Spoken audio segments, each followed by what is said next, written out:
Bonjour, aujourd'hui je vais vous lire le Manifeste gay daté du février 1987 par Michael Swift, qui fut sollicité pour écrire ce manifeste par l'éditorial Gay Community News, GCN. Ce manifeste fut réimprimé au Congressional Record du Congrès des États-Unis en 1997. Je cite ce texte, que voici. Nous sodomiserons vos fils, emblèmes de votre faible masculinité, de vos rêves superficiels et de vos mensonges vulgaires. Nous les séduirons dans vos écoles, dans vos dortoirs, dans vos gymnases, dans vos vestiaires, dans vos arènes sportives, dans vos séminaires, dans vos groupes de jeunes, dans vos salles de bain de cinéma, dans vos dortoirs militaires, dans vos relais routiers, dans vos clubs masculins, dans vos maisons du congrès, où les hommes sont avec les hommes ensemble. Vos fils deviendront nos serviteurs et exécuteront nos ordres. Ils sont refondus à notre image. Ils viendront pour nous désirer et nous adorer. Les femmes, vous pleurez pour la liberté. Vous dites que vous n'êtes plus satisfaite des hommes, qu'ils vous rendent malheureux. Nous, connaisseurs du visage masculin, du physique masculin, vous enlèverons vos hommes. Nous allons les amuser. Nous leur donnerons des instructions. Nous les embrasserons quand ils pleureront. Les femmes, vous dites que vous voulez vivre avec les autres plutôt qu'avec les hommes. Alors allez et soyez ensemble. Nous donnerons à vos hommes des plaisirs qu'ils n'ont jamais connus parce que nous sommes aussi les premiers hommes, et un seul homme sait vraiment plaire à un autre homme. Un seul homme peut comprendre la profondeur et le sentiment, l'esprit et le corps d'un autre homme. Toutes les lois interdisant l'activité homosexuelle seront révoquées. Au lieu de cela, une législation doit être adoptée qui engendre l'amour entre les hommes. Tous les homosexuels doivent se tenir ensemble comme des frères.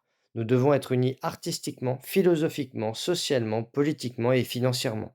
Nous ne triompherons que lorsque nous présenterons un visage commun à l'ennemi hétérosexuel vicieux. Si vous osez nous crier pédé, fiotte, queer, nous vous poignarderons dans vos cœurs lâches et souillerons vos corps morts et chétifs. Nous écrirons des poèmes sur l'amour entre les hommes.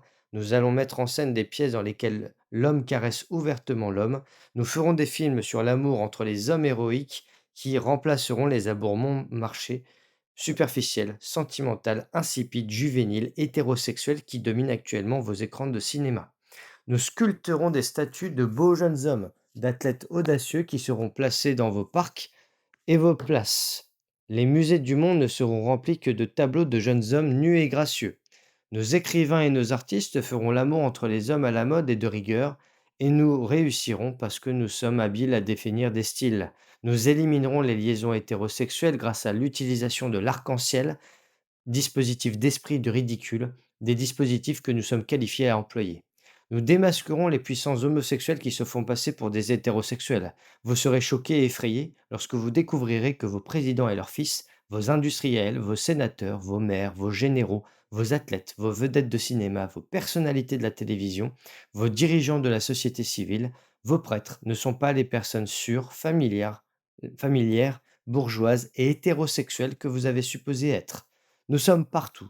Nous avons infiltré vos rangs. Soyez prudents lorsque vous parlez des homosexuels, car nous sommes toujours parmi vous. Nous pourrions être assis en face de vous. On dort peut-être dans le même lit que toi. Il n'y aura pas de compromis. Nous ne sommes pas des faibles de la classe moyenne. Très intelligents, nous sommes les aristocrates naturels de la race humaine, et les aristocrates à l'esprit acier ne se contentent jamais de moins. Ceux qui s'opposent à nous seront exilés. Nous lèverons de vastes armées privées comme Mishima pour vous vaincre. Nous allons conquérir le monde parce que les guerriers inspirés et unis par l'amour et l'honneur homosexuel sont invincibles comme l'étaient les anciens soldats grecs. L'unité familiale, terreau de mensonges, de trahison, de médiocrité, d'hypocrisie et de violence, sera abolie. L'unité familiale, qui ne fait qu'atténuer l'imagination et freiner le libre arbitre, doit être éliminée. Les garçons parfaits seront conçus et cultivés dans nos laboratoires génétiques. Ils seront liés ensemble dans un cadre communautaire, sous le contrôle et l'instruction de savants homosexuels. Toutes les églises qui nous condamnent seront fermées. Nos seuls dieux sont de beaux jeunes hommes. Nous adhérons à un culte de la beauté, morale et esthétique. Tout ce qui est laid, vulgaire et banal sera anéanti. Comme nous sommes aliénés des conventions hétérosexuelles de la classe moyenne, nous sommes libres de vivre selon les dictates de l'imagination pure. Pour nous, trop n'est pas suffisant. La société exquise qui émergera sera dirigée par une élite composée de poètes gays. L'une des exigences majeures pour une position de pouvoir dans la nouvelle société de l'homoérotisme sera l'indulgence dans la passion grecque. Tout homme contaminé par la convoitise hétérosexuelle sera automatiquement exclu d'une position d'influence. Tous les hommes qui insistent pour rester stupidement hétérosexuels seront jugés par des tribunaux homosexuels et deviendront des hommes invisibles. Nous réécrirons l'histoire. L'histoire remplie et avilie de vos mensonges et déformations hétérosexuelles. Nous décrirons l'homosexualité des grands leaders et penseurs qui ont façonné le monde. Nous démontrerons que l'homosexualité, l'intelligence et l'imagination sont inextricablement liées et que l'homosexualité est une exigence pour la vraie noblesse, la vraie beauté chez un homme. Nous serons victorieux parce que nous sommes alimentés par l'amertume féroce des opprimés, qui ont été forcés de jouer les rôles apparemment infimes dans vos spectacles muets et hétérosexuels à travers les âges. Nous aussi, nous sommes capables de tirer et de tenir les barricades de la révolution ultime. Tremblez, hétéropores, quand nous nous présenterons devant vous sans nos masques.